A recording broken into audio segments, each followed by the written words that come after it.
Berfoto dengan berlatar hamparan laut biru dari atas tebing menjadi objek menarik kawasan wisata Uluwatu, Bali. Namun masuk ke kawasan ini harus tetap berhati-hati. Sebab sekawanan monyet ekor panjang sudah mengintai barang bawaan milik pengunjung. Seperti yang dialami wisatawan ini, sandal yang dikenakan pun diambil paksa oleh monyet. Karenanya soalnya dikarenakan hijau katanya jadi disangka buah-buahan gitu Pak. Terus tadi rencananya mau diapain tuh nuker sandal? Mau saya lepas aja dikasih sama dia aja gitu maksudnya. Nggak mau dikasih pengganti gitu? Soalnya saya nggak bawa apa-apa lagi selain sendal sih sama tas aja gitu. Aksi copet kacamata pun dialami Putri, wisatawan asal Medan ini. Uniknya, para monyet yang mengambil barang pengunjung ini baru dikembalikan bila dibarter dengan makanan. Perilaku para monyet di kawasan ini menjadi penelitian para peneliti primata dari salah satu universitas di Kanada. Penelitian yang dilakukan bekerja sama dengan peneliti dari Universitas Udayana ini mengungkap beberapa fakta menarik. Di antaranya, para monyet telah mengamati para pengunjung, setelah itu monyet mengendap-endap untuk mengambil barang pengunjung. Perilaku lain menunjukkan monyet tidak memilih-milih barang yang akan dicuri. Ya, prediksi saya itu monyet ini kan tidak mengerti barang mahal, barang murah. Dia memerlukan barang itu hanya untuk mainan aja. Sebenarnya yang utama bagi dia adalah makanan. Jadi kadang-kadang kan kita anggap dia tidak tahu itu apakah HP itu bisa dimakan apa enggak. Ya kan selalu akan coba gigit-gigit kan. Semua benda yang dia ini pasti coba digigit. Jadi kemauan yang pertama itu adalah mencari makan. Perilaku monyet ini memang menarik, sekaligus menunjukkan hewan ini termasuk hewan yang cerdas. Nabi Shallallahu Alaihi Wasallam pernah menyebutkan kecerdasan ini dalam sabdanya. Dahulu, ada seorang yang menjual khomer di kapal bersama kera. Apabila dia menjual khomer, maka dia campuri dengan air.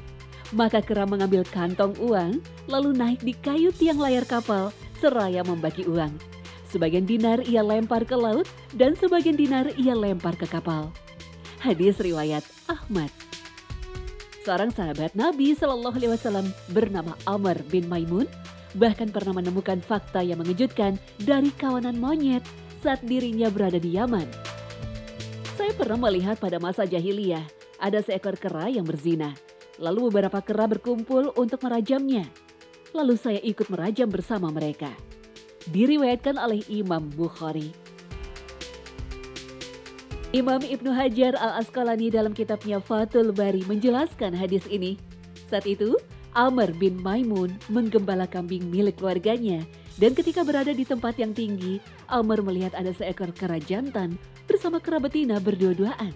Lalu mereka berdua tidur berpelukan. Tiba-tiba datang kera jantan lain lebih kecil atau muda lalu menggoda kera betina.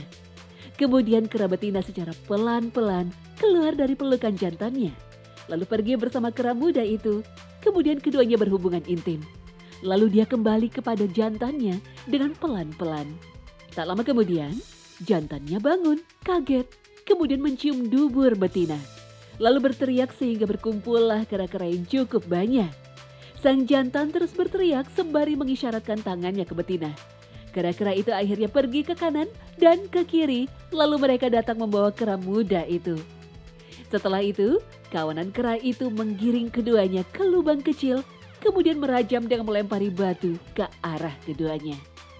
Melihat peristiwa ini, Amr bin Maimun terkejut, lalu berkomentar, "Sungguh, aku telah melihat rajam pada selain anak Adam." Riwayat ini bukan berarti menegaskan akan aturan hukum rajam bagi binatang. Karena binatang adalah makhluk tidak berakal dan tidak dibebani syariat oleh Allah SWT. Tapi yang menarik adalah perilaku binatangnya. Bahwa insting binatang juga menolak perilaku selingkuh dalam naluri berpasangan. Meskipun cara berpasangan mereka tak sama dengan aturan berpasangan manusia yang ditetapkan Allah melalui pernikahan. Kera yang tak bisa berpikir pun ternyata memiliki insting kuat bahwa perselingkuhan harus dihukum. Uniknya, hukuman pada sesama kera yang melakukan perzinahan berupa hukuman yang sama yang ditetapkan Allah SWT pada manusia. Fakta ini menunjukkan bahwa perbuatan zina itu keji dan termasuk dosa besar. Perhatikanlah firman Allah. Dan janganlah kamu mendekati zina. Sesungguhnya zina itu adalah suatu perbuatan yang keji dan suatu jalan yang buruk. Quran Surah Al-Isra ayat 32.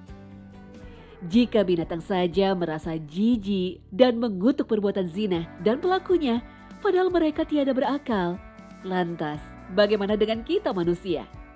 Manusia justru lebih tega, karena kasus perzinahan yang selalu merebak di kalangan masyarakat kurang mendapat perhatian, apalagi hukuman. Bahkan banyaknya pos-pos perzinahan yang terlindungi. Kebenaran hukum rajam bagi pezina yang sudah menikah dalam syariat ditetapkan berdasarkan kitab Allah dan sunnah nabinya. Semua ulama bersepakat akan hal ini. Namun masih saja kaum muslim yang menggugat hukum ini. Tidakkah kita belajar dari perilaku kera-kera yang menegakkan hukum Allah? Fakta binatang yang memiliki insting kecemburuan yang kuat menjadi pelajaran bagi kita, khususnya di zaman ini. Kebebasan dan perkembangan zaman yang demikian pesat telah mengikis rasa cemburu kita. Padahal cemburu merupakan sifat yang mulia. Memelihara cemburu, kehormatan seseorang dan keluarganya akan terjaga. Bila sifat cemburu telah hilang, maka akan terkoyak pula kehormatan seseorang dan keluarganya. Di manakah rasa cemburu yang pernah kita wariskan dari para generasi terbaik kita? Sahabat mulia Sa'ad bin Ubadah pernah mengatakan, seandainya aku melihat seorang laki-laki sedang bersama istriku, pasti aku pukul dia dengan sisi pedangku yang tajam. Mendengar ucapan Sa'ad bin Ubadah, Rasulullah Shallallahu Alaihi Wasallam bersabda, tidak herankah kalian kecemburuan Sa'ad? Sungguh aku lebih cemburu daripada Sa'ad dan Allah Subhanahu Wa Taala lebih cemburu lagi daripada aku. Hadis riwayat Bukhari. Wallahu a'lam.